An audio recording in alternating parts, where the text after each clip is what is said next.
Hello friends, அடுப்பங்கரை நம்ம வீட்டு சமையலில் இன்றைக்கி சிறுகீரை கடையில் தான் பார்க்க போகிறோம். அது எப்படி செய்யலான்னு பார்க்கலாம்.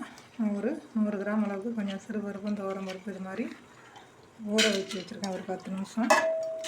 இதை சுத்தம் பண்ணிவிட்டு குக்கரில் சேர்த்துக்கலாம். ஒரு 4 பச்சை மிளகா, ஒரு பூண்டு இது மாதிரி உரித்து வச்சுருக்கேன்.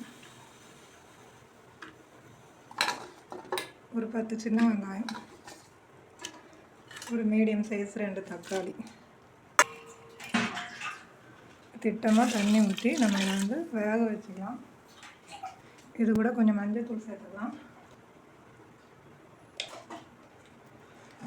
ஒரு 1/4 ஸ்பூன் ஜீரகம்.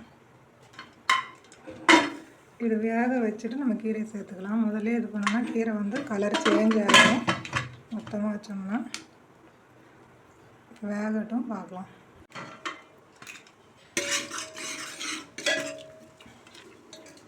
பருப்பு நல்லா வெந்துடுச்சு. நம்ம இதெல்லாம் நல்லா சுத்தம் பண்ணி வச்சுருக்கிற கீரையை சேர்த்துக்கலாம்.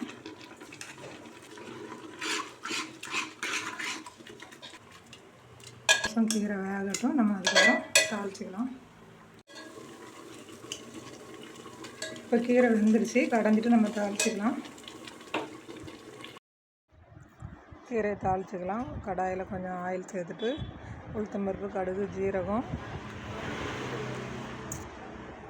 பூண்டு, சின்ன வெங்காயம், காஞ்ச மிளகாய் இதெல்லாம் நல்லா சிவந்த உடனே ஒரு கருவேப்பிலை சேர்த்து கீரையோடு சேர்த்து நல்லா கலந்தால் அருமையான சிறுகீரை கடையில் ரெடி. நீங்களும் இதை மாதிரி செய்து பார்த்துட்டு எப்படி கமெண்ட் பண்ணுங்கள், உங்கள் ஃப்ரெண்ட்ஸோடு ஷேர் பண்ணுங்கள். மறக்காமல் நம்ம சேனலுக்கு சப்ஸ்கிரைப் பண்ணுங்கள். சிறுகீரை உடம்புக்கு அவ்வளோ குளிர்ச்சி, ஆரோக்கியமானது. அடுத்த ஒரு வீடியோவில் சந்திப்போம். நன்றி, வணக்கம்.